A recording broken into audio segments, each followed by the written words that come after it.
Shalom, saudara-saudara terkasih, selamat pagi. Segala puji syukur kepada Tuhan kita yang masih berikan kita kesempatan pada pagi hari ini untuk bisa beribadah kepada Tuhan, untuk bisa bernyanyi untuk Tuhan dan memuliakan nama Tuhan dan mendengarkan firman Tuhan. Mari saat ini kita bersama-sama menyiapkan hati dan pikiran kita untuk menikmati dan menghargai ibadah yang suci di hadapan Tuhan dengan sikap yang hormat dan takut akan Tuhan. Firman Tuhan di Mazmur 33 ayat pertama sampai yang ketiga. Bersorak-soraklah hai orang-orang benar dalam Tuhan, sebab memuji-muji itu layak bagi orang-orang jujur. Bersyukurlah kepada Tuhan dengan kecapi, bermazmurlah baginya dengan gambus 10 tali. Nyanyikanlah baginya nyanyian baru, petiklah kecapi baik-baik dengan sorak-sorai. Saya mengundang saudara kasih, kita mau memuji Tuhan, memberikan hormat bagi Allah kita, hormat bagi Allah Bapa.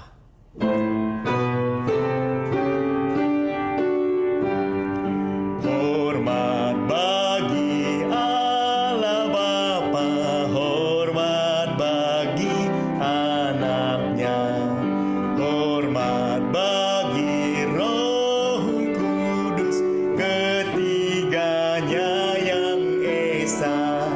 Haleluya, haleluya, ketiganya yang Esa. Hormat bagi Raja Surga, Tuhan kaum manusia. Hormat bagi Raja Gereja di seluruh dunia. Haleluya, haleluya, di seluruh dunia.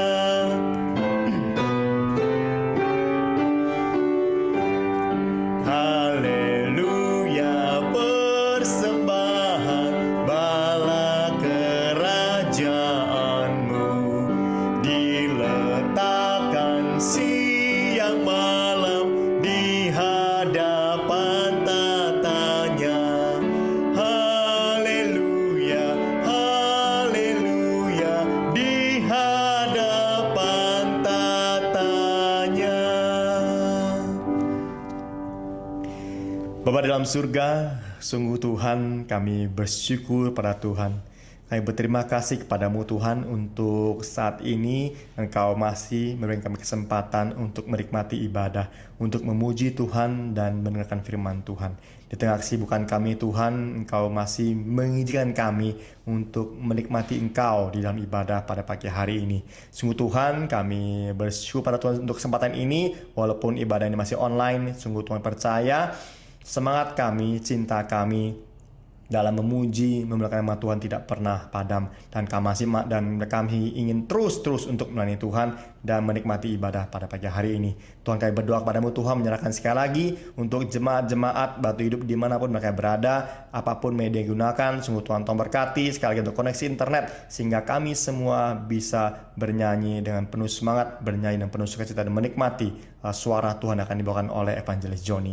Tuhan, terima kasih Tuhan, kami berdoa menyerahkan sekali lagi untuk ibadah online ini dari awal pertengahannya sampai akhirnya. Kiranya pujian yang kami naikkan, firman Tuhan kami dengarkan, itu semuanya hanya untuk menyenangkan hatimu saja.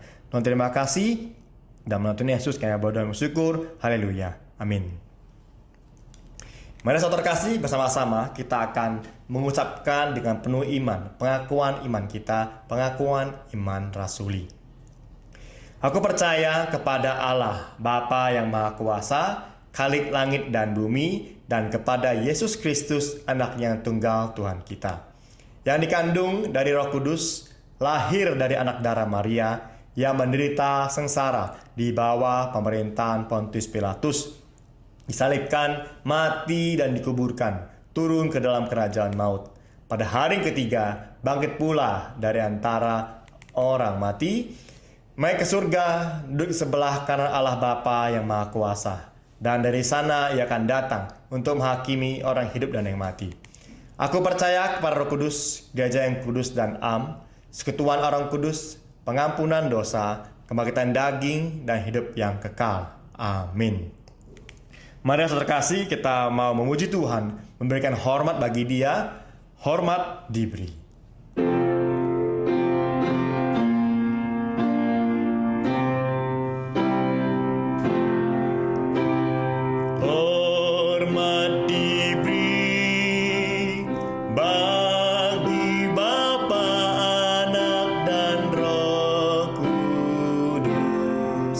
Dari mula sampai sekarang dan seterusnya, termulia. Amin, amin. Berilah hormat padahu, berilah hormat pada Allah, berilah hormat padahu, patut pujilah terus. Puji Allah pemberi berkat, puji Allah segala bangsa, puji Allah yang tertinggi, puji Bapa, Putra dan Roh. Berilah hormat padahu, berilah hormat padahu, mulia, mulia, mulia, mulia. Berilah hormat padanya, mulia, mulia, mulia, mulia. Berilah hormat padanya. Berilah hormat padahu, berilah hormat pada Allah, berilah hormat padahu, patut pujilah terus. Puji Allah pemberi berkat, puji Allah segala bangsa, puji Allah yang tertinggi, puji Bapa, Putra dan Roh. Berilah hormat padahu, berilah hormat padahu, mulia, mulia, mulia, mulia. Berilah hormat padanya, mulia, mulia, mulia, mulia. Berilah hormat padanya.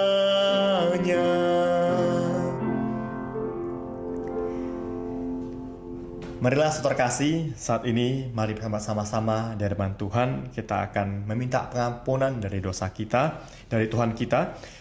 Dari firman Tuhan di Daniel 9 ayat 9 sampai ke 10 mengatakan bahwa pada Tuhan Allah kami ada kesayangan dan keampunan, walaupun kami telah memberontak terhadap Dia dan tidak mendengarkan suara Tuhan Allah kami yang menyuruh kami hidup menurut hukum yang telah diberikannya kepada kami dengan perantaraan para nabi, hamba-hambanya.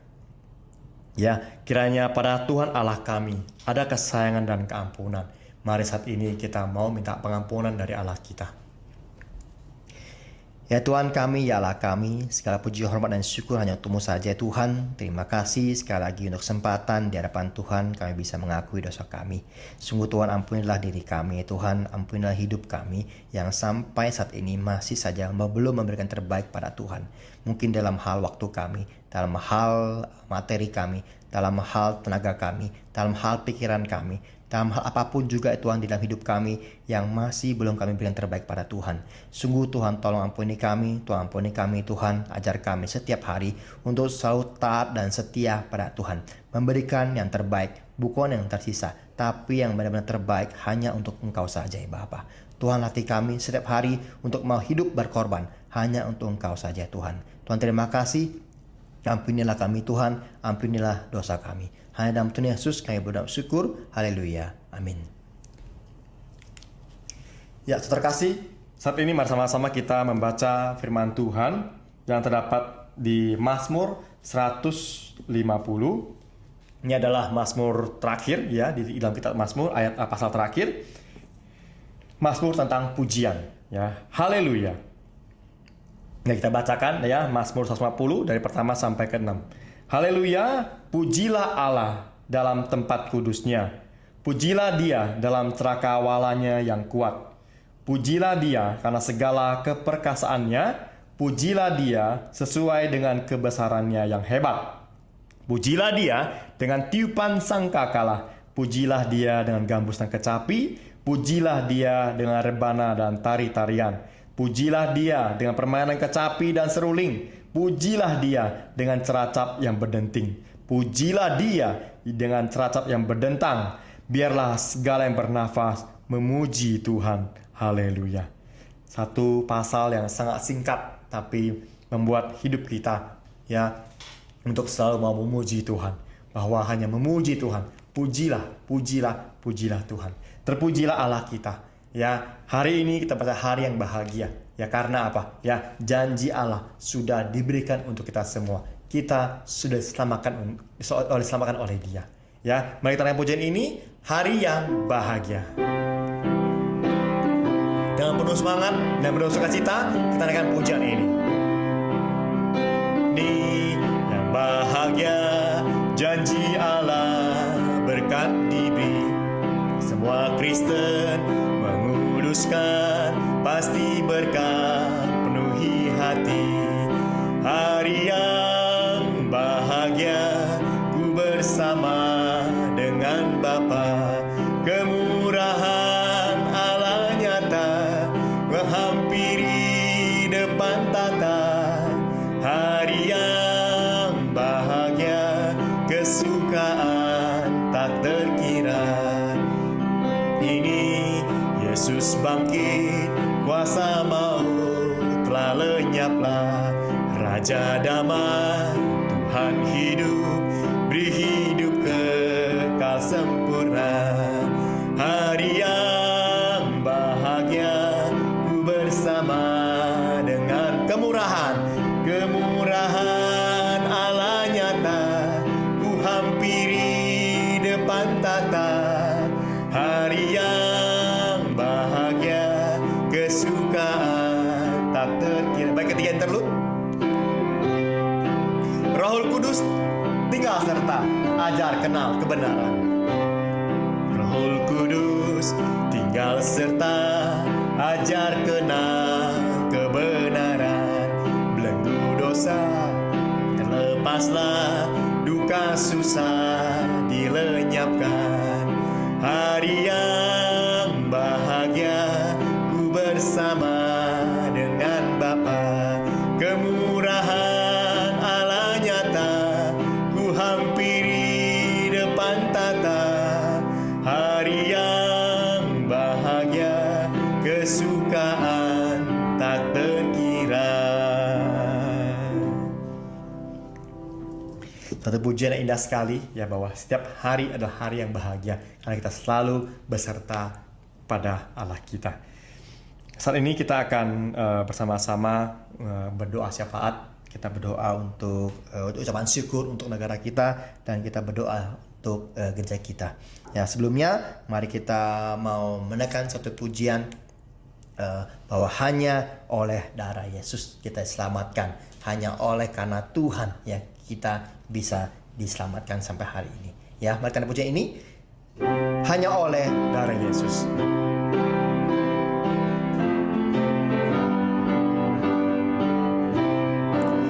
Dosaku telah dihapus hanya oleh darah Yesus. Ku dapat hidup baru hanya oleh darah Yesus. Oh, darah yang kudus, darahnya penebus. Jiwaku tertebus hanya oleh darah Yesus.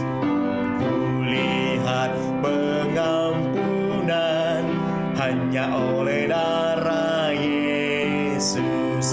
Hatiku disucikan hanya oleh darah. Oh, darah yang kudus. Oh, darah yang kudus, darahnya penebus.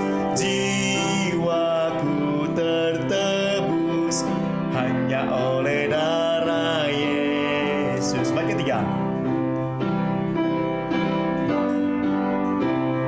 Dosaku telah ditebus hanya oleh darah Yesus, menjadi orang kudus hanya oleh darah. Oh, darah yang kudus, oh, darah yang kudus, darahnya penebus jiwaku tertebus hanya oleh darah Yesus.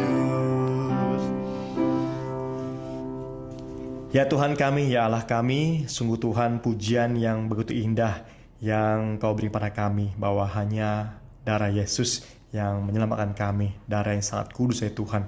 Kami sangat bersyukur Tuhan mempunyai Allah yang seperti Engkau. Kami bersyukur Tuhan punya Tuhan yang seperti Engkau. Kami bersyukur punya Tuhan yang berkuasa atas segala hal. Terima kasih ya Tuhan kami.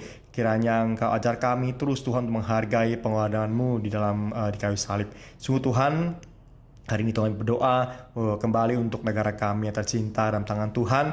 Kami bersyukur Tuhan, kami percaya bahwa sampai hari ini tangan Tuhan selalu memberkati negara kami. Sungguh Tuhan, kami terus berdoa ya Tuhan di pandemi yang masih negara kami alami ya Tuhan. Sungguh Tuhan, kami berdoa pada Tuhan menyerahkan sekali lagi untuk pemerintah yang sampai hari ini tidak berhenti untuk berjuang ya untuk bisa menurunkan tingkat penyebaran virus corona ini. Sungguh Tuhan tolong, kami mohon Padamu berikan hikmat bagi mereka, semangat bagi mereka untuk putus asa. Berbagai kebijakan-kebijakan sudah dilakukan, kebijakan ekonomi yang dilakukan oleh Menteri Ekonomi ya Tuhan. Sungguh Tuhan berkati kiranya semua bisa berjalan dengan baik ya Tuhan.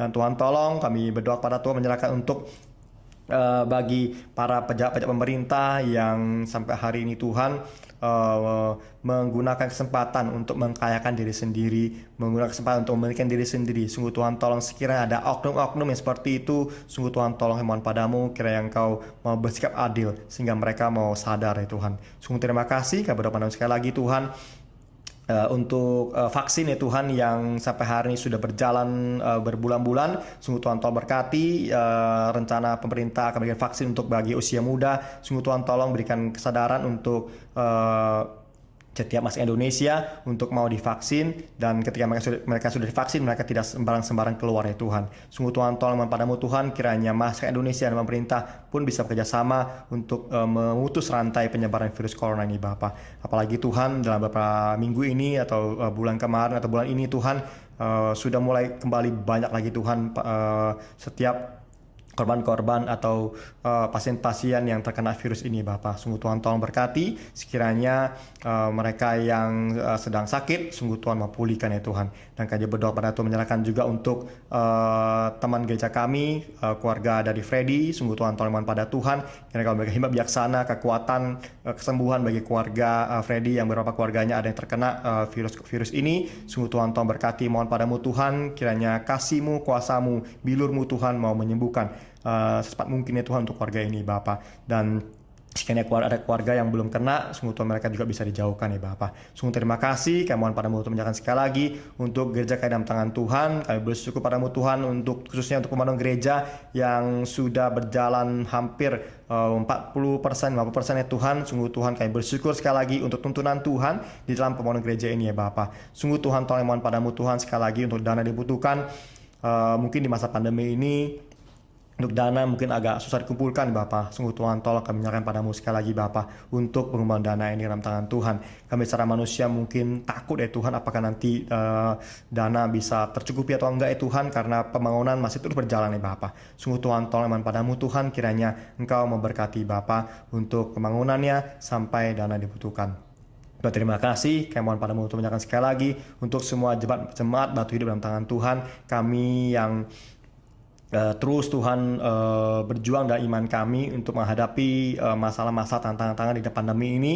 Sungguh Tuhan berikan kami bijaksana untuk kami tidak menyerah, terutama menyerah dalam iman kami. Kiranya di dalam setiap masalah tantangan yang kami hadapi, tantangan ekonomi, mungkin di dalam tantangan keluarga, sungguh Tuhan tolong kiranya mulut kami, hati kami masih bisa terus berharap dan bersandar kepada Tuhan. Sungguh Tuhan terima kasih, kami mohon pada menyerahkan sekali lagi untuk doa-doa kami dalam tangan Tuhan. Kiranya Engkau mau jawab sesuai dan indah pada waktunya. Tuhan terima kasih Tuhan, dalam Tuhan Yesus kami bersyukur. Haleluya. Amin.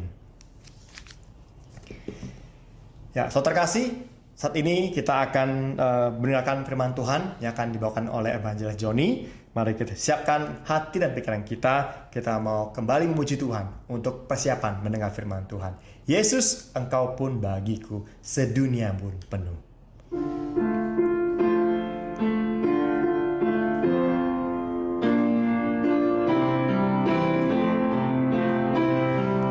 Yesus, Engkau pun bagiku sedunia yang penuh.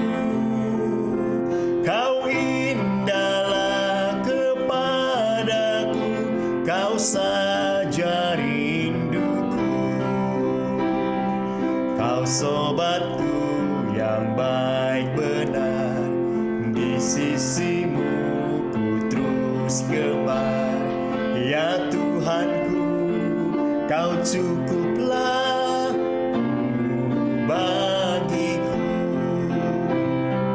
Yesus, Engkau penghiburku di duka dan bala, dan meski berat tanggunganku, ku rasa tak lelah. Di waktu perang Kau beri menang, di susah keras Kau beri senang. Ya Tuhanku, Kau cukuplah bagiku. Yesus, Engkau pemimpinku, kekasih jiwaku. Yesus, Engkau pemimpinku, kekasih jiwaku. Ku bersandar dan percaya, biarpun senang susah. Sahabatku yang sejati, ku mau selalu menghampiri. Ya Tuhanku, Kau cukuplah bagiku. Ya, firman Tuhan saya serahkan kepada Evangelis Joni. Selamat pagi saudara-saudara yang terkasih dalam Kristus. Hari ini kita bersama-sama lagi beribadah di hari Minggu ini. Hari ini kita akan memikirkan satu tema, yaitu Imago Dei. Baiklah, sebelum kita akan merenungkan firman Tuhan, mari kita bersama-sama masuk di dalam doa. Tuhan Bapa kami yang surga, Bapa yang kami kenal di dalam nama Tuhan Yesus Kristus Juru Selamat kami yang hidup.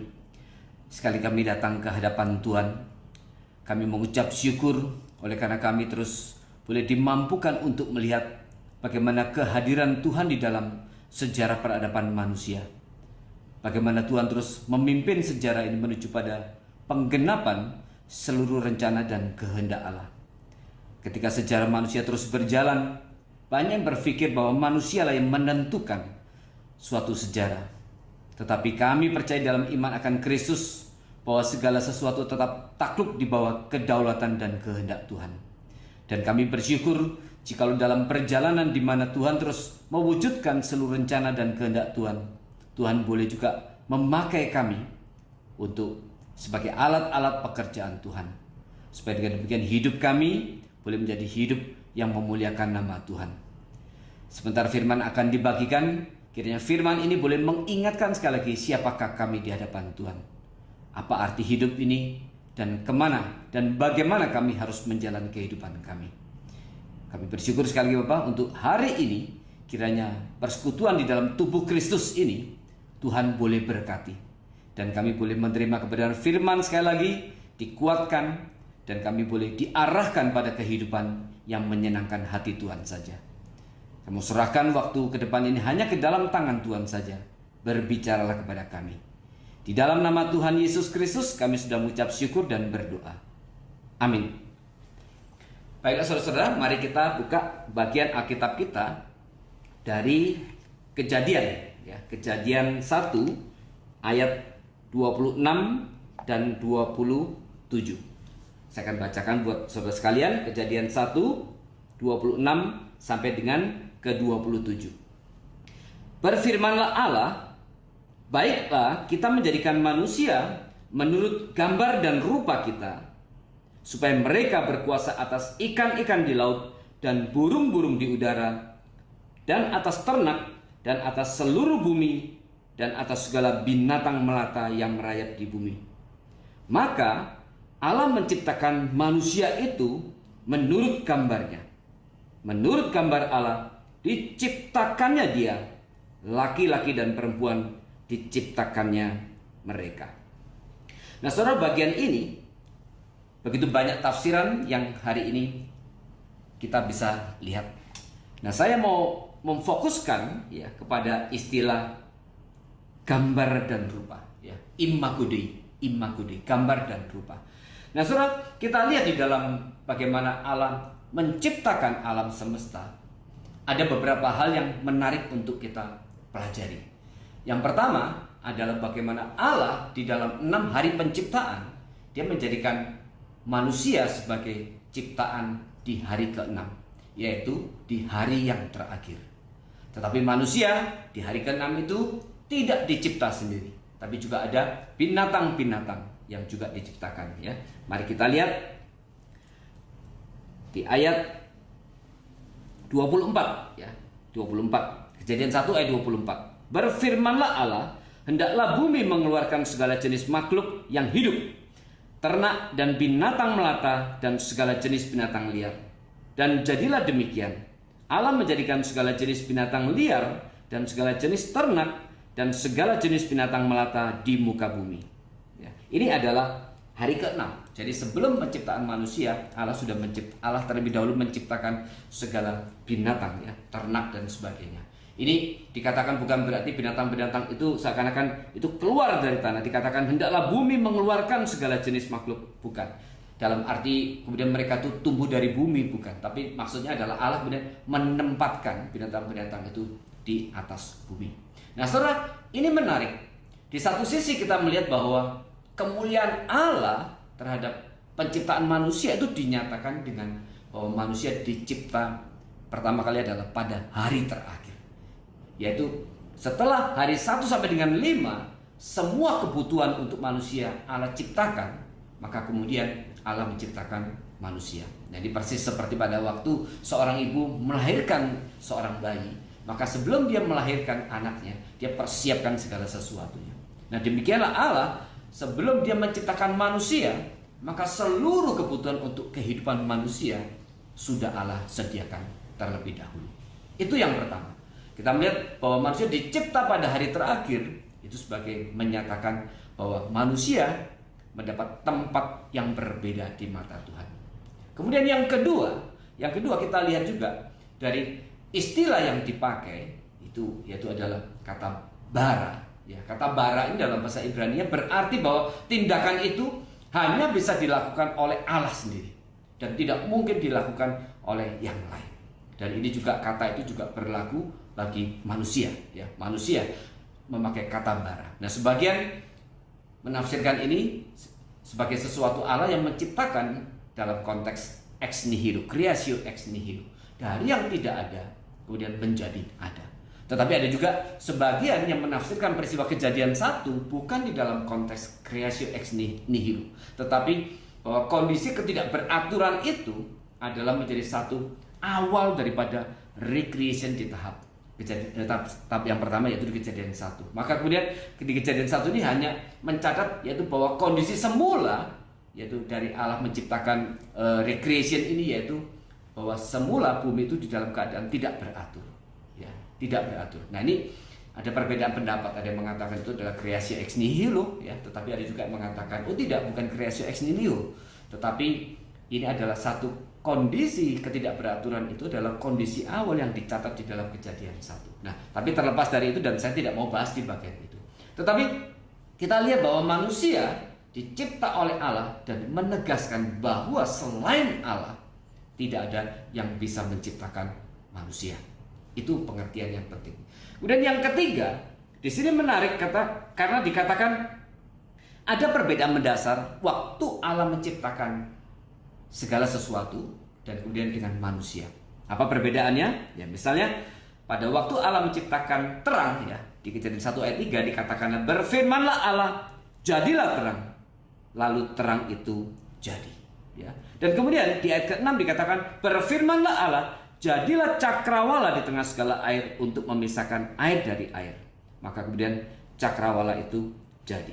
Nah, kita lihat di sini waktu menciptakan selain manusia, Allah hanya berkata, jadilah ini, jadilah terang, jadilah cakrawala. Dan kemudian nanti di ayat berikutnya ada kata, hendaklah, hendaklah, hendaklah. Ya. Jadi ada perbedaan mendasar antara penciptaan manusia dengan penciptaan yang lain.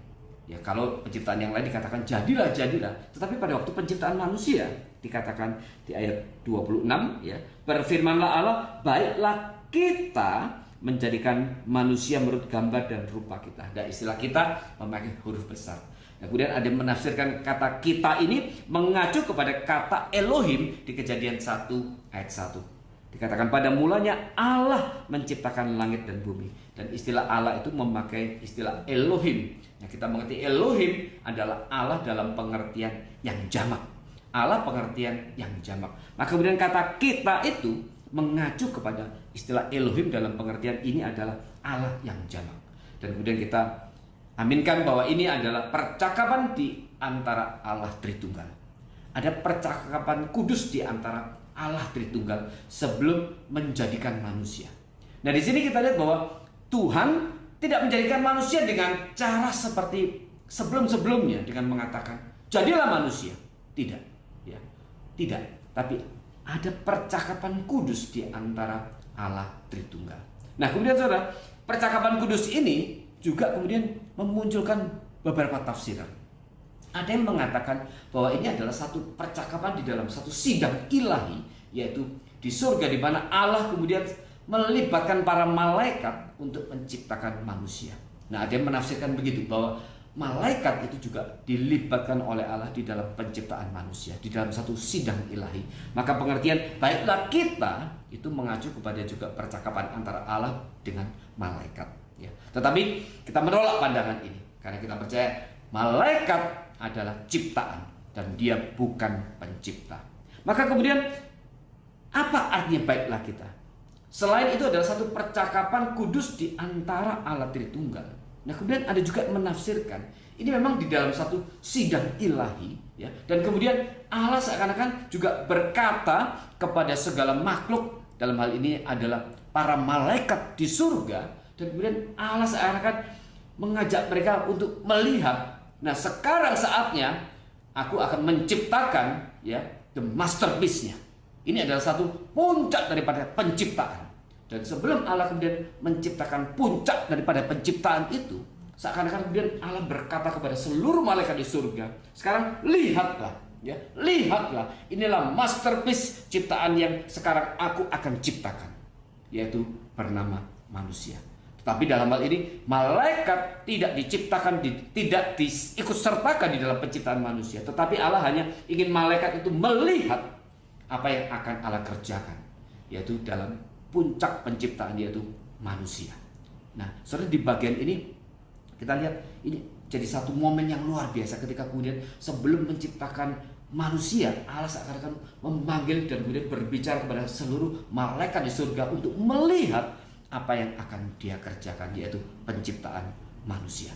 Maka di sini kita melihat bahwa ini ada satu keistimewaan yang luar biasa yang Allah berikan kepada manusia. Kemudian yang keempat, kemudian dikatakan juga bahwa baiklah, di ayat 26, baiklah kita menjadikan manusia menurut gambar dan rupa kita. gambar dan rupa kita. Maka manusia menjadi satu-satunya makhluk yang dicipta menurut gambar dan rupa Allah. Dan ciptaan yang lain tidak ada yang diciptakan menurut gambar dan rupa Allah. Nah, saudara, istilah gambar dan rupa ini juga akhirnya menimbulkan banyak tafsiran. Ya, banyak tafsiran. Gambar di dalam bahasa aslinya itu bahasa Ibrani adalah selem, ya, dan kemudian rupa adalah demut. Ya. Nah, kemudian saudara, ada yang memisahkan antara istilah gambar dan rupa ini. Gambar, ada yang mengatakan ini adalah sesuatu yang esensial. Ya. Mula-mula Bapak gereja pun berbeda pendapat. Ada yang mengatakan gambar itu seperti tubuh, ya. Kemudian rupa itu sesuatu yang bersifat spiritual. Tetapi kemudian juga ada yang menafsirkan gambar itu adalah sebagai sesuatu yang esensial. Misalnya apa? Kekekalan, kemudian roh dan jiwa. Dan gambar itu sifatnya tetap. Dan kemudian setelah Allah menciptakan manusia sesuai dengan gambarnya, maka kemudian Allah menambahkan yaitu rupa. Nah, rupa ini ada yang memahami seperti kekudusan, kebenaran, kesucian dan sebagainya. Nah, Bapak gereja ada perbedaan pendapat soal ini. Ya, ada yang memisahkan gambar dan rupa, ya. Tapi juga kemudian para reformator menyatukan pengertian gambar dan rupa. Gambar dan rupa ini adalah bukan dianggap sebagai dua istilah yang berbeda, tetapi rupa itu merupakan satu penekanan, ya, penekanan bahwa manusia itu dicipta di dalam situasi yang keadaan yang mirip dengan Allah. Maka gambar dan rupa ini bukan dua hal yang dipisahkan, yang terpisah, tapi dua-duanya menyangkut bicara tentang satu esensial di dalam diri manusia yang dicipta berbeda dengan makhluk-makhluk yang lain. Nah, saudara, ini begitu banyak tafsiran, tapi sekali lagi saya tidak mau bahas di bagian itu. Nah, sekarang kita balik pada pengertian apa itu gambar dan rupa. Apa yang dimaksud bahwa manusia dicipta menurut gambar dan rupa Allah. Nah, saudara, di dalam pengertian dan doktrin Allah ada pengertian daripada atribut-atribut Allah, yaitu karakter dan sifat daripada Allah. Dan ini dibagi menjadi dua bagian. Ada atribut yang ditransfer, yang dikomunikasikan kepada manusia. Tetapi ada juga sifat atau karakter atau yang tidak dikomunikasikan kepada manusia, yang tidak ditransfer kepada manusia. Yang tidak ditransfer, yang tidak dikomunikasikan, misalnya apa? Kekekalan Allah. Allah itu adalah kekal. Manusia tidak kekal. Ya. Kemudian Allah itu adalah maha hadir. Manusia tidak maha hadir. Allah maha kekal dan tidak terbatas. Manusia tidak maha kekal dan manusia sebagai ciptaan adalah terbatas. Nah, ini sifat-sifat yang tidak dikomunikasikan kepada manusia. Tetapi ada sifat atribut Allah yang juga dikomunikasikan kepada manusia, yang ditransfer kepada manusia. Misalnya apa? Sifat hukum.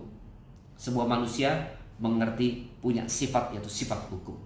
Tahu benar dan salah. Kemudian juga punya sifat moral, mengerti baik dan jahat. Kemudian kita juga mengerti, punya sifat keadilan, ya. Kalau seseorang diperlakukan tidak adil, dia akan langsung cenderung berontak. Karena apa? Karena di dalam hati nuraninya ada sifat keadilan.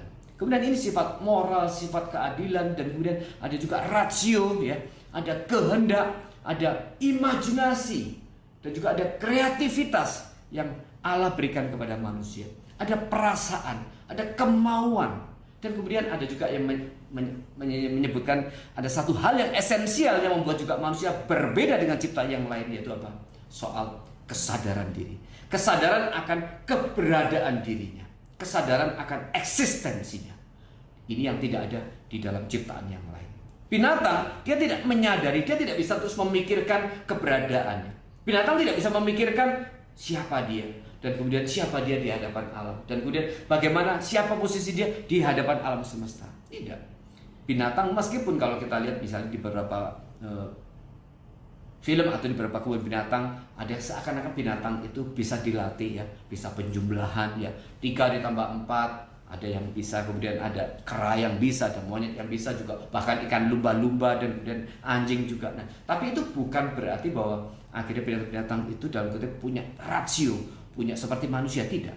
Itu hanya sesuatu insting, ya, yang ada di dalam diri binatang, dan kebiasaan-kebiasaan yang sebenarnya bisa dibentuk, bisa dilatih oleh manusia. Dan ini tidak menjadikan kemudian binatang itu, meskipun dia dalam kutip seperti bisa berhitung, bisa jumlah-jumlahan, kemudian menjadikan binatang itu sama atau mirip dengan manusia. Tidak. Ya. Ini ada perbedaan kualitatif yang memang tidak pernah bisa dijembatani antara manusia dengan ciptaan yang lain. Dan oleh karenanya kita menolak ya pandangan bahwa manusia berasal daripada binatang yang lain. Nah, saudara, istilah gambar dan rupa itu berarti mengacu pada kemiripan manusia dengan Allah. Secara umum kita bisa pahami seperti itu. Manusia dicipta mirip dengan Allah. Tetapi perhatikan, yang namanya mirip itu berarti tidak sama. Mirip itu tidak sama. Tetapi kemiripan ini begitu luar biasa dan menjadi satu kemuliaan bagi manusia. Nah, mari kita lihat misalnya bagian ini dicatat dengan sangat baik di Mazmur 8. Saya akan bacakan Mazmur 8 ya, ayat 4 sampai dengan 7 ya. Mazmur 8 ayat 4 sampai dengan 7.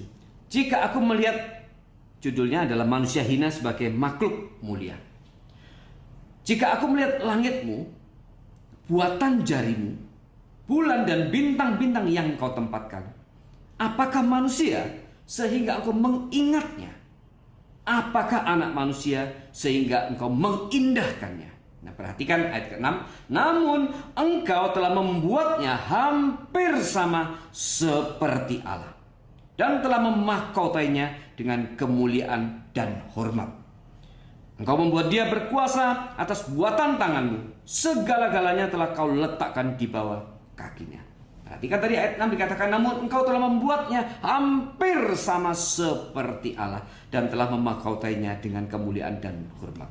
Di sini jelas sekali menyatakan manusia dicipta mirip dengan Allah. Ya, tetapi mirip sekali lagi itu tidak sama. Nah, sekarang yang kita akan bahas pada pagi hari ini adalah apa sih tujuan sebenarnya Tuhan menciptakan manusia sebagai imago Dei, sebagai image daripada Tuhan, ya, image of God. Nah, saudara, manusia diberikan kemampuan ya untuk berpikir, untuk menalar, kreativitas, sikap moral, sifat kemudian keadilan, sifat hukum dan sebagainya. Tuhan berikan kepada manusia. Karena apa? Dengan satu tujuan. Tadi dikatakan di ayat 26, baiklah kita menjadikan manusia menurut gambar dan rupa kita supaya mereka berkuasa atas ikan-ikan di laut dan burung-burung di udara dan atas ternak dan atas seluruh bumi dan atas segala binatang melata yang merayap di bumi.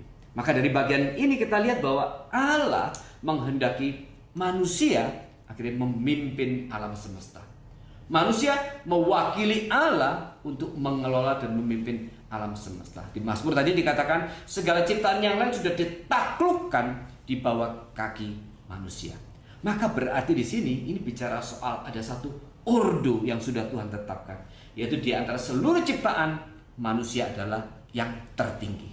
Dan kalau kita mau urutkan ordonya adalah manusia, kemudian binatang, tumbuhan, dan kemudian materi. Ini adalah ordo dalam ciptaan, ya. Manusia, binatang, tumbuhan, dan materi. Tetapi mereka adalah ciptaan. Manusia meskipun sebagai makhluk yang paling mulia dimahkotai kemuliaan dan kehormatan, tetapi manusia tetap di bawah Allah. Maka ini adalah Christian ordinansi. Allah sebagai pencipta, sebagai yang di atas, di mana manusia kepadanya harus takluk dan menyembah. Nah, saudara, di sini kita lihat bahwa sejak semula Allah sudah menetapkan satu kemuliaan kehormatan yang besar sekali bagi manusia, menjadi wakil Allah, ditunjuk oleh Tuhan menjadi wakil Allah untuk menguasai alam semesta, menguasai bumi dan segala makhluk-makhluk yang lain. Maka di sini kita lihat sejak awal Tuhan sudah ingin menjadikan manusia sebagai apa? Sebagai rekan kerjanya, sebagai rekan kerja dan mewakili Allah. Dan untuk ini, saudara, waktu manusia menjalankan tugas dan fungsi dia sebagai Tuhan atas segala ciptaan yang lain, atas segala alam semesta, maka Tuhan menginginkan manusia tetap tunduk dan kepada Allah. Dan oleh karena itu, manusia diciptakan sebagai imago Dei, dengan image of God, di mana Tuhan memberikan beberapa sifat dan karakter dia kepada manusia supaya manusia bisa berelasi dengan Allah, supaya manusia bisa mengerti apa rencana dan kehendak Allah. Dan kemudian supaya manusia bukan hanya kemudian mengerti rencana dan kehendak Allah, tapi manusia juga bisa memiliki pengenalan yang benar kepada Allah. Harus mengenal siapa penciptanya, mengenal Allah yang benar. Dan kemudian setelah mengenal Allah yang benar, manusia juga bisa mengerti dan memahami apa kehendak Allah, apa rencana Allah. Dan kemudian setelah itu manusia boleh taat kepada Allah dan kemudian menaklukkan dirinya di bawah kuasa daripada Allah, di bawah otoritas daripada Allah. Maka di sini kita lihat manusia sebagai wakil Allah, dia sebagai cerminan, dia harus mencerminkan Allah sebagai penciptanya. Maka inilah kemudian manusia dicipta menurut image of God, supaya manusia bisa menjalankan fungsi dan tugas yang sudah Tuhan tetapkan dengan satu kunci, yaitu bahwa manusia harus mengenal Allah dan kemudian berrelasi dengan Allah. Nah, saudara, kata mengenal di dalam bahasa Ibrani-nya itu berarti bukan cuma sekedar tahu, tetapi juga akhirnya mentaati dan kemudian menaklukkan, absolute surrender kepada Tuhan. Nah, saudara, inilah menjadi satu tujuan utama daripada Allah waktu Allah menciptakan manusia sebagai imago Dei, yaitu supaya manusia bisa mewakili Allah dan kemudian manusia bisa memimpin alam semesta bumi dengan segala isinya, termasuk ketika manusia harus berrelasi dengan sesamanya, manusia terhadap dirinya sendiri, dan semuanya itu relasi itu harus ditaklukkan kepada rencana dan kehendak Allah. Maka manusia harus senantiasa berrelasi kepada Allah. Nah, disinilah kita lihat bahwa ternyata imago Dei ini memiliki satu fungsi aspek relasional yang sangat luar biasa. Dan aspek relasional ini menjadi aspek utama yang akan menentukan aspek-aspek yang lainnya. Jika kemudian manusia tetap berrelasi dengan baik kepada Allah, maka kemudian aspek-aspek manusia yang lainnya, rasio dan sebagainya, emosi, kehendak, kreativitas, imajinasi, sifat hukum, sifat moral dia tetap boleh menjadi sesuatu yang memuliakan Allah. Ya, dan ini sudah dinyatakan satu gambaran kepada kita, yaitu di dalam Kejadian 2. Kejadian 2 memberikan satu gambaran kepada kita ketika manusia belum jatuh di dalam dosa. Dan bagaimana kemudian imago Dei itu akhirnya betul-betul berjalan seperti apa yang Allah kehendaki. Nah, saudara, di dalam Kejadian 2 ada satu ciri khusus yang bisa kita lihat, yaitu bagaimana di sini Allah terus dinyatakan Allah yang berinisiatif, Allah yang terus bekerja, Allah yang berkehendak. Misalnya apa? Mari kita baca beberapa bagian. Bagaimana kita melihat bagaimana di dalam Kejadian 2 ini Allah terus berinisiatif. Musa mencatat bagaimana Allah terus Allah yang berkehendak dan Allah yang punya otoritas, dan kemudian manusia takluk di bawah otoritas Allah. Misalnya, saya bacakan di Kejadian 2 ayat 2 ya. Ketika Allah pada hari ke-7 telah menyelesaikan pekerjaan yang dibuatnya itu, berhentilah ia pada hari ke-7 dari segala pekerjaan yang telah dibuatnya itu. Lalu Allah memberkati hari ke-7 itu dan menguduskannya. Ya, dikatakan memberkati dan menguduskannya.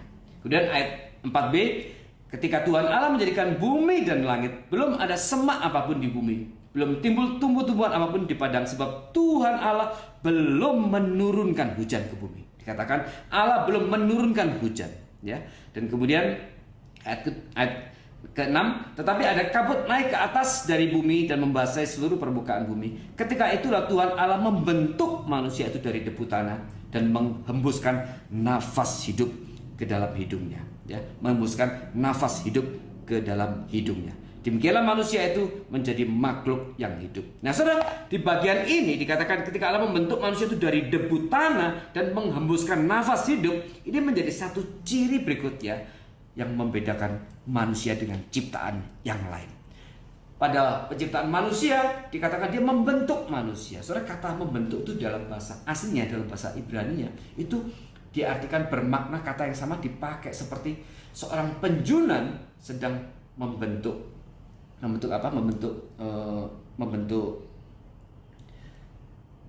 bejana, ya, seorang penjunan yang sedang membentuk bejana. Maka kata di sini membentuk itu dikatakan seperti seorang penjunan sedang membentuk sebuah bejana. Dan kemudian dikatakan Allah kemudian menghembuskan rohnya ke dalam diri manusia. Ini kita lihat Allah menghembuskan rohnya, nafasnya, nefes atau ruah. Itu berarti Allah akan memberikan satu bagian di dalam dirinya, yaitu nafasnya, kepada manusia.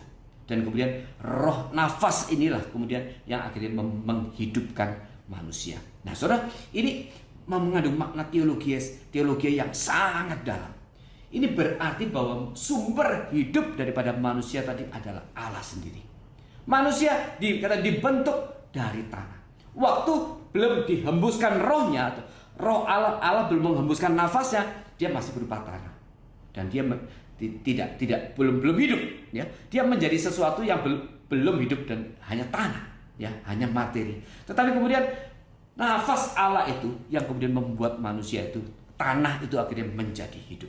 Ini memberikan satu pengajaran kepada kita, manusia, ya, tidak bisa hidup terlepas dari Allah. Manusia tidak bisa hidup terlepas dari Allah. Waktu manusia berusaha terlepas dari Allah, maka di situ kemudian terjadi satu kekacauan luar biasa. Di situ terjadi satu kerusakan luar biasa. Ini seperti ikan di air, dan ikan itu tidak bisa lepas dari air. Waktu dia lepas daripada air, dia akan mati.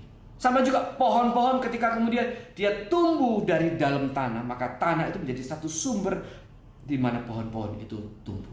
Maka kemudian waktu pohon itu terpisah dari tanah, dipisahkan dari tanah, di situ pohon itu pasti akan mati.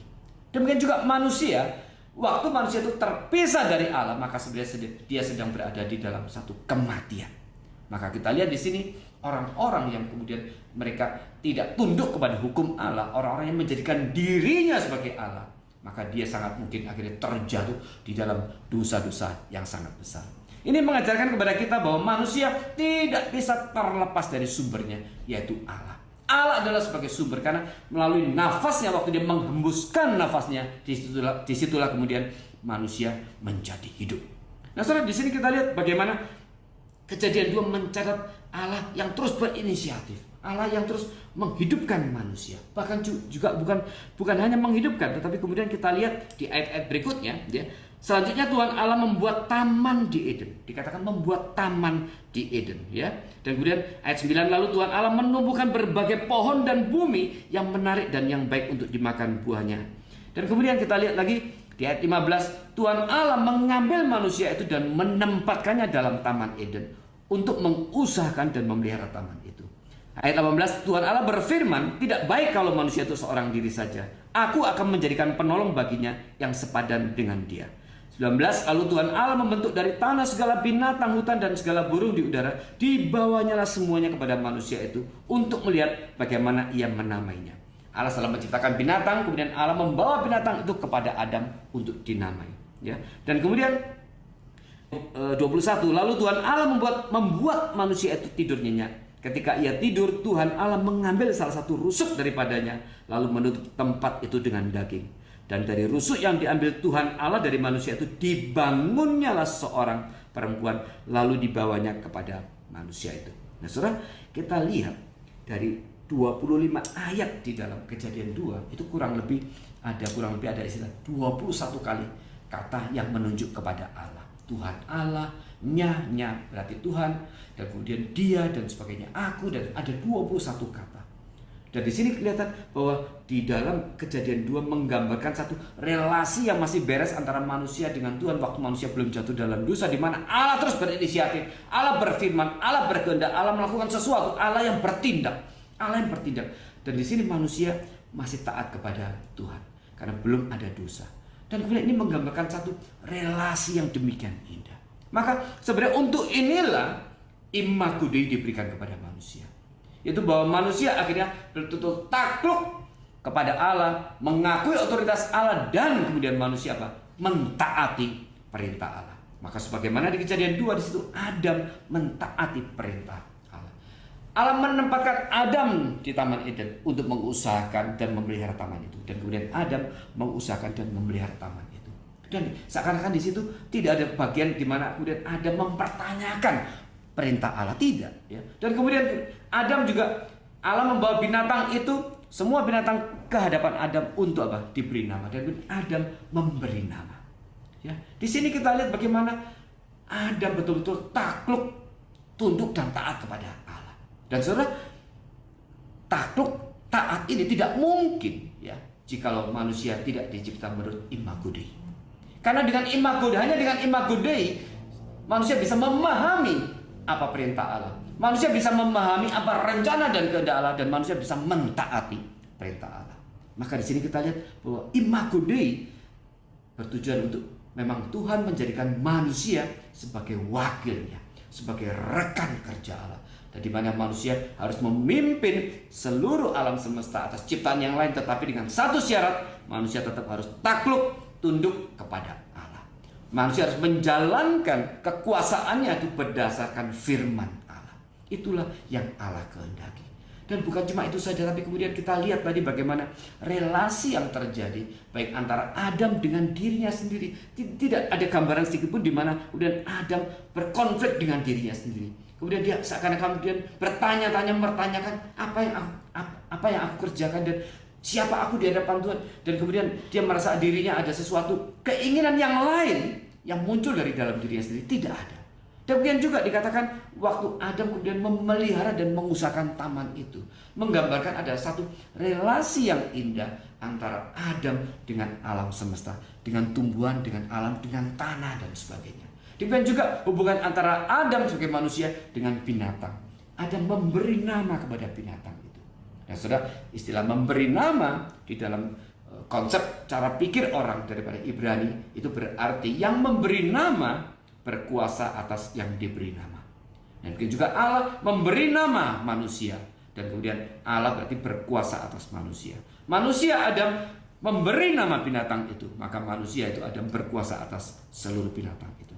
Nah, saudara, kita lihat seluruh relasi ini masih berjalan dengan indah, dengan baik.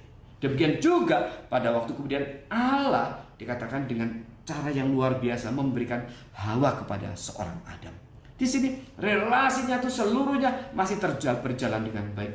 Adam dengan dirinya sendiri, Adam dengan Hawa, dengan sesamanya, dan kemudian Adam dengan binatang, Adam dengan lingkungan hidup, semuanya masih terjalan dengan baik. Karena apa? Karena Adam masih mentaati perintah Allah, dan dia belum tercemar oleh dosa. Inilah menjadi satu gambaran yang indah bahwa Imago Dei itu bertujuan kepada satu kemuliaan dan kehormatan yang Allah hendak berikan kepada manusia sebagai ciptaan. Tetapi ciptaan itu dikatakan di Mazmur tadi, di Mazmur 8 dikatakan hampir mirip dengan Allah, hampir menyerupai sebagai Allah. Ini kehormatan yang besar yang Tuhan berikan kepada manusia. Nah, saudara, tapi kemudian faktanya akhirnya manusia itu jatuh di dalam dosa. Maka kemudian ketika jatuh di dalam dosa, nah ini ada kemudian gambar dan rupa Allah itu kemudian rusak. Gambar dan rupa itu tidak hilang. Tidak hilang, tetapi gambar tetap ada, tetapi sudah rusak. Sudah rusak. Dan kemudian makna daripada pengertian daripada Johannes Calvin menyebutnya sebagai satu total depravity, kerusakan total. Dalam arti total, dalam arti seluruh aspek kehidupan manusia sudah tercemar oleh dosa.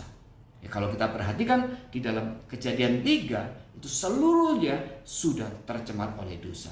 Yaitu dikatakan jika perempuan itu melihat indrawinya, ya, melihat buah itu, dan kemudian dia katakan buah itu memberi pengertian, akal budinya sudah rusak, dan kemudian kelihatan enak, ya, itu penilaiannya pun sudah rusak, dan kemudian dikatakan juga perempuan itu kemudian menghampiri dan makan. Nah, di sini kita lihat indrawinya sudah rusak.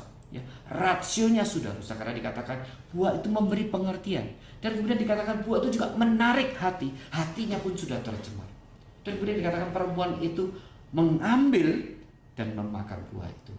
Kehendaknya pun, willnya sudah terjatuh dalam dosa, dan pada akhirnya perbuatannya. Nah, saudara, di sini ada satu pembalikan yang terjadi, yaitu dengan kondisi yang dicatat dalam Kejadian 2. Di dalam Kejadian 2 manusia masih menjadikan pengetahuan akan kebenaran, akan firman Tuhan sebagai satu otoritas dalam hidupnya. Allah menghendaki manusia mengetahui kebenaran itu berdasarkan apa? Firman Allah. Dan kita lihat tadi Kejadian 2, Allah terus berinisiatif, Allah berfirman, dan kemudian manusia mentaati. Tetapi setelah dia jatuh di dalam dosa, manusia akhirnya tidak lagi menjadikan perintah Allah, firman Allah sebagai dasar kebenaran hidupnya. Dan kemudian manusia menjadikan dirinya sendiri, penilaiannya sendiri sebagai pusat kebenaran. Dan kemudian masalah penilaiannya itu sudah dicemari, sudah digoda oleh sang iblis itu. Maka di sini kita lihat kemudian gambar dan rupa Allah dalam diri manusia itu kemudian akhirnya tercemar oleh dosa di seluruh aspeknya. Jadi katakan indrawinya, rasionya, hatinya, ya, penilaiannya, dan kemudian kemauannya, dan kemudian tindakannya. Dan khusus tindakan, maka kemudian setelah Adam dan Hawa makan buah itu, maka kemudian Adam dan Hawa mengenal dosa bukan berdasarkan hanya kebenaran firman, bukan berdasarkan pengetahuan akan kebenaran, bukan, tetapi berdasarkan apa? Tindakan. Maka hari ini semua keturunan Adam sampai semua manusia nanti waktu Yesus datang kedua kali, mereka mengenal dosa melalui tindakannya. Itulah kemudian yang terjadi hari ini. Maka gambar dan rupa Allah itu sudah begitu rusak. Tetapi gambar itu tidak hilang. Gambar itu tetap ada, tidak hilang. Tetapi dia sudah tidak berada pada tempatnya. Jadi kalau misalnya saya umpamakan gambar itu seperti pasal gitu. Pasal itu mungkin tetap ada, tetapi sudah kacau balau. Kacau balau sehingga kemudian kita tidak bisa melihat lagi bentuknya seperti apa. Kalau saudara punya puzzle, misalnya itu gambar sebuah binatang ya, ketika mereka pasal-pasal itu masih ada di tempatnya, kita bisa melihat langsung ini gambarnya apa. Tetapi sekarang kejatuhan manusia dalam dosa itu seperti puzzle itu sudah perantakan, sudah tidak lagi di tempatnya. Masing-masing sudah berpindah tempat sehingga waktu kita lihat, kita tidak bisa lagi mengenal ini gambar apa. Ya, dan bahkan kemudian kalau kita lihat di Efesus 4 ayat 24 dan Kolose 3 ayat 10 dikatakan ada puzzle yang hilang. Ada bagian daripada yang Allah berikan kepada manusia yang sudah terhilang. Yaitu apa? Dikatakan yaitu kebenaran, ya, kemudian pengetahuan akan kebenaran dan juga kemudian kekudusan. Ya, kebenarannya hilang, pengetahuan akan kebenaran hilang dan kemudian kekudusannya hilang. Pengetahuan akan kebenarannya hilang karena kalau tadi Allah menetapkan manusia mengetahui kebenaran berdasarkan firman Allah dan bukan berdasarkan tindakan. Maka kini manusia mengenal dosa itu hanya berdasarkan tindakan. Dan pada waktu dia mengenal dosa itu berdasarkan tindakan, maka di situ manusia artinya sudah terjatuh di dalam dosa. Nah, saudara, di sini mengajarkan kepada kita beberapa hal. Saya ingin menarik khususnya bagian di mana bicara tentang relasi, ya, relasi. Saudara, dikatakan tadi manusia sebagai imago Dei itu mewakili Allah. Manusia adalah wakil Allah. Manusia mencerminkan kemuliaan Allah. Dan khususnya saya mau ajak saudara memikirkan tentang bagaimana mewujudkan kemuliaan Allah itu di dalam relasi kita. Baik relasi diri kita dengan diri sendiri, kemudian dengan sesama, dan kemudian juga dengan binatang dan dengan alam. Nah, hari ini kita melihat, saya sering kali melihat bagaimana orang-orang, anak-anak muda dan sebagainya yang kemudian mereka kehilangan akhirnya pengenalan akan dirinya sendiri.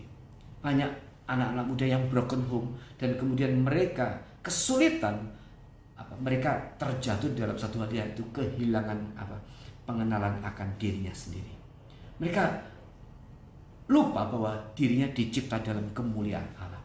Mereka dicipta dalam kehormatan kemuliaan Allah. Sehingga kemudian banyak orang yang akhirnya mengambil keputusan-keputusan yang salah dalam hidupnya dan kemudian akhirnya berefek kepada berbagai hal yang buruk yang terjadi dalam hidupnya. Karena apa? Karena mereka sudah kehilangan pengenalan akan dirinya. Nah, di sini kita lihat bagaimana keterputusan tadi relasi manusia dengan Allah, ya.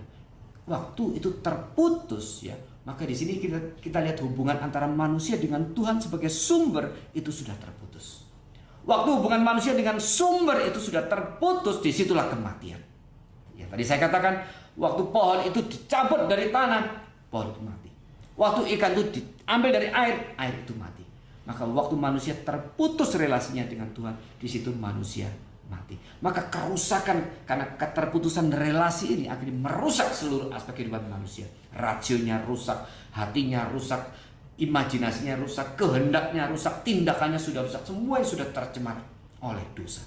Maka kemudian relasi juga antar manusia dengan dirinya sendiri kemudian itu terganggu, tercemar oleh dosa.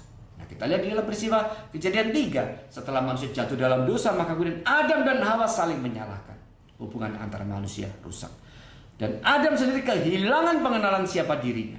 Maka kemudian dia memakan buah itu. Kemudian hubungan manusia dengan alam pun rusak. Adam dan Hawa memetik daun ara dan kemudian membuatnya sebagai calap.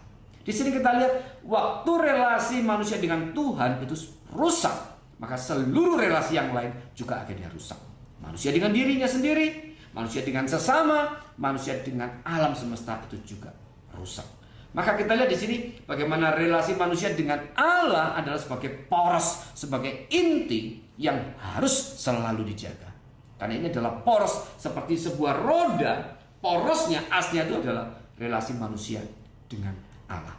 Nah, saudara, kita lihat hari ini ketika orang kemudian kehilangan banyak makna hidup.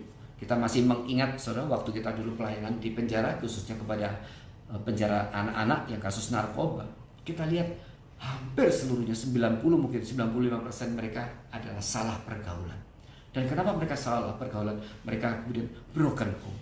Dan kemudian waktu mereka broken home, mereka kemudian kehilangan arah. Dan kemudian mereka kehilangan pengenalan akan diri sendiri. Dan kemudian mereka terjatuh dalam pergaulan yang salah. Dan akhirnya karena kehilangan pengenalan dirinya, siapa dirinya di hadapan Allah, maka kemudian mereka akhirnya dengan mudah, dalam kutip, seperti menjual dirinya sendiri kepada segala kesenangan. Terlepas mereka melakukan itu secara sadar atau tidak sadar, tapi kita lihat bahwa ketika manusia kehilangan pengenalan akan dirinya, akan kemuliaan Allah yang sudah diletakkan di dalam dirinya, di situ manusia berada di dalam krisis. Kemudian yang kedua, kita lihat juga relasi manusia dengan manusia. Hari ini relasi manusia dengan manusia begitu parah, begitu rusak. Dan kita lihat pergaulan-pergaulan begitu berbahaya. Hari ini kita tidak bisa melepas anak-anak kita dengan hati yang tenang. Karena di luar sana pergaulan begitu berbahaya. Dan kemudian sejarah juga mencatat bagaimana hubungan antara manusia itu menghasilkan beberapa penjahat terkenal di dunia. Misalnya Hitler membunuh 6 juta orang. Dan belum lagi kejahatan daripada tokoh-tokoh politik daripada yang lainnya seperti Pol Pot, ya. Dan kemudian hari ini masih hidup Kim Jong Un di Korea Utara. Konon saya pernah baca dia membunuh pamannya sendiri karena dicurigai untuk melakukan satu kudeta. Dan kemudian pamannya dan keluarganya sendiri dibunuh dengan cara apa? Diumpankan kepada anjing-anjing yang yang dibuat kelaparan. Anjing-anjing itu, sekelompok anjing dibuat kelaparan, dan kemudian pamannya dan keluarganya diumpankan kepada anjing-anjing itu. Dan kita kemarin waktu seminar, Evangelis Harley dia mengatakan bahkan seorang hamba Tuhan yang dipenjara di China, ya, dan puluhan tahun dia dipenjara dari China. Selama hamba Tuhan itu dipenjara, ini maaf, saya terpaksa cerita, saya hanya mengulangi apa yang dikatakan oleh Evangelis Harley. Dan hamba Tuhan ini dipaksa, tidak diberi makan, dia dipaksa makan kotorannya sendiri. Puluhan tahun hamba Tuhan ini kemudian harus makan kotorannya sendiri. Sekarang dia sudah bebas. Saudara, kita menyaksikan di dunia ini ada orang-orang yang begitu jahat, yang mereka begitu tidak betul-betul tidak punya perasaan iba kasihan apapun, penghormatan kepada sesamanya.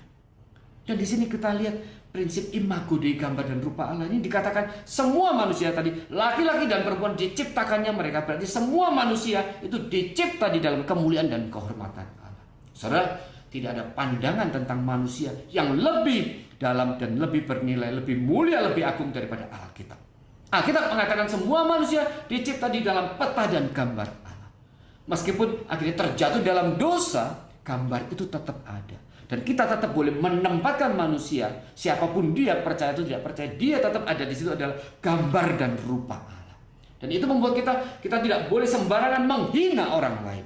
Karena di situ ada karya Allah, ada gambar dan rupa Allah yang tetap ada di dalam manusia itu. Meskipun gambar dan rupa itu sudah tercemar oleh dosa, tapi dia tetap adalah ciptaan Allah. Dan itu mengajarkan kepada kita untuk terus boleh menyatakan kasih, hormat, penghargaan, respek kepada sesama kita, siapapun dia. Kita tidak berhak menghina orang lain, karena siapapun dia adalah ciptaan Allah. Ada hormat dan ada kemuliaan Allah yang Allah berikan kepada manusia, siapapun dia. Demikian juga Allah mengajarkan kepada kita untuk terus memelihara dan mengusahakan taman alam semesta, lingkungan hidup. Kita harus bersikap dalam kutip ramah terhadap lingkungan hidup. Kalau tanah itu diberikan Allah untuk menghasilkan segala pohon-pohon yang berbiji, maka kita juga harus wajib memelihara tanah itu supaya dia berfungsi seperti yang sudah Allah tetapkan. Maka di sini kita lihat seluruh aspek ciptaan itu sudah ada meaningnya yang sudah Tuhan tetapkan, dan kita harus memelihara setiap ciptaan itu tetap di dalam aspeknya, yaitu meaning yang sudah Tuhan tetapkan, yaitu makna yang sudah Tuhan tetapkan. Tanah untuk menghasilkan pohon-pohonan, tumbuhan berbiji buah-buahan. Ya, tanah tidak boleh kita kemudian perkosa seenaknya, mau keruk untuk mengambil emas di dalamnya atau batu bara di dalamnya, dan kemudian setelah kita keruk habis, kemudian tanah itu digeletakkan begitu saja. Ini yang terjadi di negara kita. Banyak daerah bekas tambang yang akhirnya rusak luar biasa. Dan kemudian itu meninggalkan satu kedukaan bagi masyarakat di sekitarnya. Nah saudara, di sini saya mau bicara sebagai imago Dei, sebagai wakil Allah, sebagai ciptaan yang harus mencerminkan Allah. Maka kita hari ini bertugas, memiliki kewajiban untuk menjaga seluruh relasi ini. Relasi kita yang sudah dipulihkan dengan Allah di dalam iman akan Kristus, maka kemudian kita kembali lagi kepada apa yang sudah Allah tetapkan di awal, yaitu bahwa kita menjadi wakil Allah. Kita menjadi sesuatu ciptaan yang harus menggambarkan kemuliaan Allah. Itulah tugas kita. Itulah tugas kita. Nah, saudara, kita harus mengatakan bahwa ini adalah sesuatu hal yang harus selalu kita ingat, yaitu bahwa Allah memberikan kita satu kehormatan yang besar, satu kemuliaan yang besar, supaya kita menjaga, berfungsi seperti tugas dan panggilan yang Allah berikan kepada kita. Inilah tugas kita. Inilah imago Dei. Maka waktu kita mengingat kembali bahwa kita adalah imago Dei, maka kemudian kita harus mengingat bahwa kemuliaan Allah yang sudah diberikan kepada kita, kehormatan Allah yang sudah diberikan kepada kita. Mari kita juga menyatakan itu dalam hidup sehari-hari. Waktu kita mengenal diri sendiri, siapakah aku di hadapan Tuhan? Aku ciptaan yang mulia, diberi kehormatan dan kemuliaan oleh Allah. Maka aku harus mencerminkan kemuliaan dan kehormatan Allah. Dan itu juga yang harus kita nyatakan juga kepada setiap sesama yang kita jumpai, siapapun dia. Kita tidak berhak menghina orang lain. Maka kita harus memberikan satu perhatian, satu kasih, satu kebaikan kepada sesama kita. Karena kita mencerminkan kemuliaan Allah. Demikian juga pada waktu kita menjalankan, mungkin kita berelasi dengan alam semesta. Kita menjaga lingkungan hidup dan kita terus bertanggung jawab untuk segala lingkungan hidup yang akhirnya boleh terpelihara dengan baik. Dan termasuk juga pengenalan dengan diri sendiri. Saudara, inilah imago Dei. Inilah imago Dei. Maka hari ini saya ingin kembali mengingatkan kepada saudara, kita sudah dicipta dalam kemuliaan dan kehormatan Allah. Maka mari kita juga menyatakan kemuliaan dan kehormatan Allah itu di dalam hidup kita sehari-hari. Melalui setiap perkataan, ucapan yang kita berikan kepada orang-orang lain, melalui pikiran kita, melalui tindakan kita, dimanapun kita berada, kapanpun itu, ingatlah kita adalah imago Dei. Kita diberi kemuliaan dan kehormatan Allah, dan kita harus mencerminkan kemuliaan dan kehormatan Allah. Tetapi itu semua baru bisa kita jalankan setelah hubungan relasi itu yang sudah dipulihkan di dalam Kristus. Saudara, mari kita kembali mengingat siapa kita. Kita di hadapan Tuhan, kita adalah makhluk yang dicipta dalam kemuliaan dan kehormatan Allah. Mari kita hidup di dalamnya, supaya mahkota Allah itu tetap boleh ada di atas kepala kita. Dan kemudian waktu orang lain melihat kita, mereka boleh melihat kemuliaan dan hormat bagi Allah saja. Kiranya Tuhan memberkati kita semua. Mari kita berdoa. Tuhan Bapa kami surga, sekali kami bersyukur kepada Tuhan untuk firman Tuhan yang boleh mengingatkan sekali kepada kami bahwa kami sebagai imago Dei, sebagai image of God, kami dicipta di dalam kemuliaan dan kehormatan Allah. Kami memiliki tugas utama, yaitu untuk menyatakan kemuliaan dan kehormatan Allah. Kiranya firman Tuhan sekali boleh mengingatkan kami, boleh menegur kami, sehingga kami boleh memiliki pengenalan yang benar terhadap siapakah diri kami di hadapan Tuhan dan siapakah Tuhan. Demikian juga kami boleh berrelasi dengan benar dengan setiap orang-orang yang berada di sekitar kami, supaya dengan demikian kami boleh menyatakan kehidupan yang menyatakan kasih Allah. Juga bagaimana kami bersikap dalam lingkungan hidup. Tuhan sudah mempercayakan bumi dan alam semesta kepada kami, dan kami harus berkuasa atasnya berdasarkan prinsip-prinsip kebenaran firman Tuhan. Berikan kepada kami hati yang terus mau dekat dengan Tuhan, hati yang terus mau mengenal Tuhan, hati yang terus mau berrelasi dengan Tuhan. Karena dari situlah pembaharuan kami harus dimulai. Bersyukur untuk kasih Kristus yang sudah menyelamatkan kami, yang sudah memperdamaikan kami kembali dengan Bapa. Dengan demikian memungkinkan kami boleh kembali kepada fungsi dan tugas kami yang semula sebagaimana Allah sudah ciptakan pertama kali, yaitu sebagai imago Dei, untuk menyatakan sekali lagi kehormatan dan kemuliaan Allah. Di dalam nama Tuhan Yesus Kristus kami sudah mengucap syukur dan berdoa. Amin. Baiklah saudara-saudara sekalian, kita akan meresponi firman dengan memberikan persembahan. Sebelum mengangkat lagu pujian persembahan, saya akan bacakan satu bagian dari Mazmur 19. Mazmur 19 ayat 1 sampai dengan 5. Kemuliaan Tuhan dalam pekerjaan tangannya dan dalam Tauratnya. Untuk pemimpin biduan, Mazmur Daud. Langit menceritakan kemuliaan Allah dan cakrawala memberitakan pekerjaan tangannya. Hari meneruskan berita itu kepada hari dan malam menyampaikan pengetahuan itu kepada malam. Tidak ada berita, tidak ada kata. Suara mereka tidak terdengar, tetapi gema mereka terpencar ke seluruh dunia. Saudara, alam semesta pun menyatakan kemuliaan Allah. Mari kita angkat satu pujian, Dia pusat hidupku.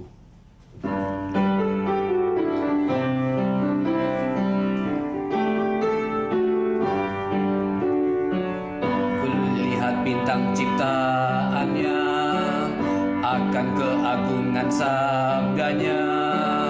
Walau Dia mengatur alam, apa artinya? Kelahirannya kurayakan, karena ada dalam sejarah. Datang membebaskan manusia, apa artinya? Akhirnya ku bertemu Tuhan dan ku rasakan anugerahnya. Dia bukan Tuhan yang tinggal jauh dari aku dan yang mengabaikanku. Kini aku ditemaninya dan selalu dijagainya, memimpin sepanjang jalanku. Yesuslah hidupku. Kulihat bintang ciptaannya, akan keagungan sabdanya. Walau Dia mengatur alam, apa artinya? Kelahirannya kurayakan, karena ada dalam sejarah. Datang membebaskan manusia, apa artinya? Akhirnya ku bertemu Tuhan dan ku rasakan anugerahnya. Dia bukan Tuhan yang tinggal jauh dari aku dan yang mengabaikanku. Kini aku ditemaninya dan selalu dijagainya, memimpin sepanjang jalanku. Yesuslah hidupku. Kini aku ditemaninya.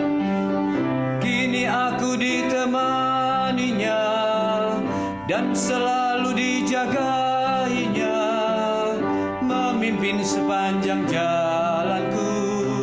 Yesuslah hidupku. Mari kita masuk di dalam doa. Tuhan, sungguh kami bersyukur untuk pujian yang boleh sekali lagi mengingatkan kami tentang siapa kami di hadapan Tuhan. Jikalau alam semesta boleh menyatakan kemuliaan Tuhan, terlebih kami sebagai makhluk ciptaan yang tertinggi, yang termulia, yang terhormat, demikian juga kiranya hidup kami boleh menyatakan kemuliaan dan hormat bagi Tuhan. Dan kiranya dengan demikian juga ketika kemuliaan Allah berikan kepada kami boleh berespon secara benar terhadap setiap rencana dan kehendak Allah. Jikalau Allah sendiri berfirman kami menyerahkan hidup kami kepada Tuhan, maka kami harus juga memberikan seluruh apa yang kami miliki juga kepada Tuhan. Termasuk persembahan yang hari ini kami boleh haturkan ke hadapan Tuhan. Kiranya Tuhan boleh menerimanya dengan segala sukacita. Mohon Tuhan berkati. Terima kasih Bapa. Di dalam nama Tuhan Yesus Kristus kami sudah mengucap syukur dan berdoa. Amin. Mari saudara kita akhiri pada pagi hari ini. Kita angkat pujian pengutusan In the Image of God. Dalam peta Allah.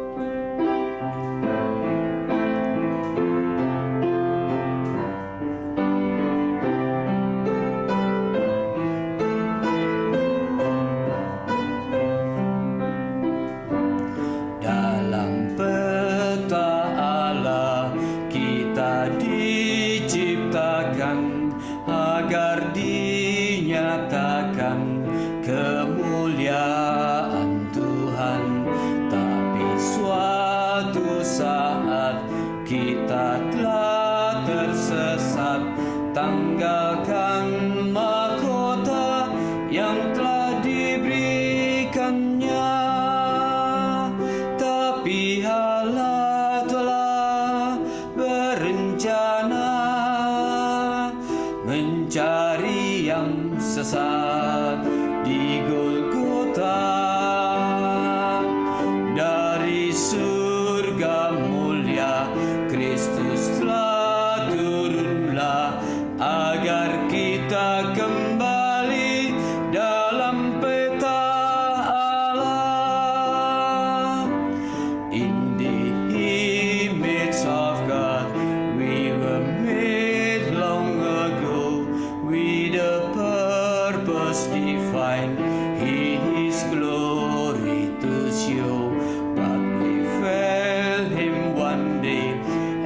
like sheep when astray, thinking not of the cause we His likeness have lost.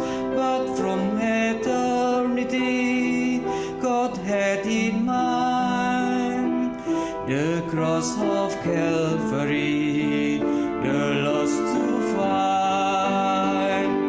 From His heaven so broad, Christ came down earth to trod, so that man might live again in the image of God.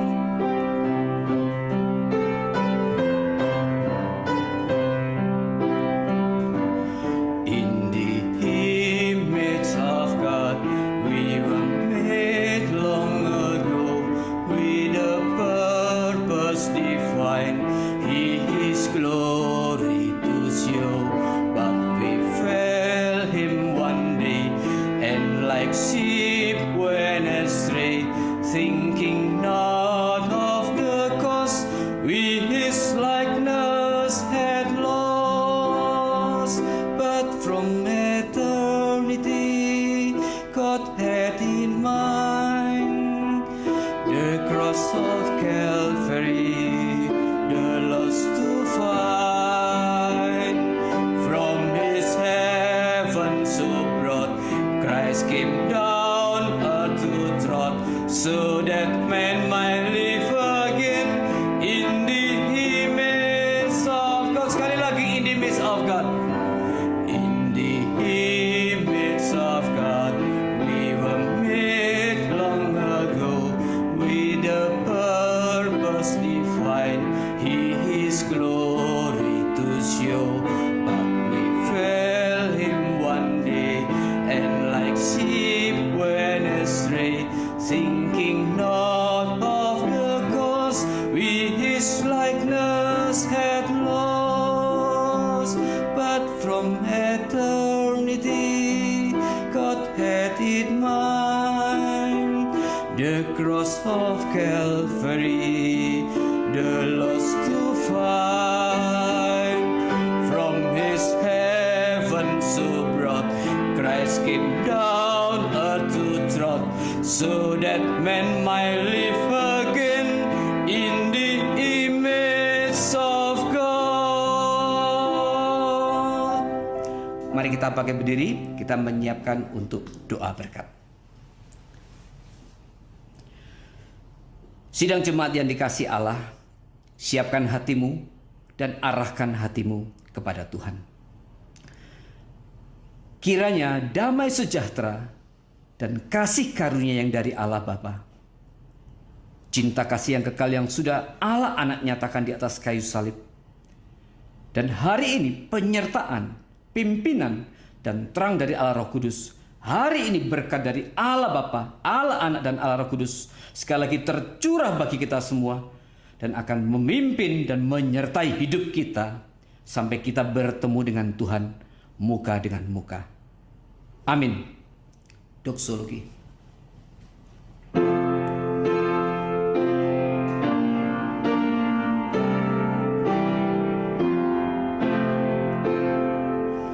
Puji Allah Bapa Putra, puji Allah Rohul Kudus, ketiganya yang esa. Pohon selamat, sumber berkat. Amin.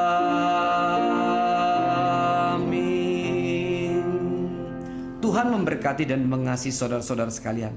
Sampai bertemu dalam ibadah minggu depan.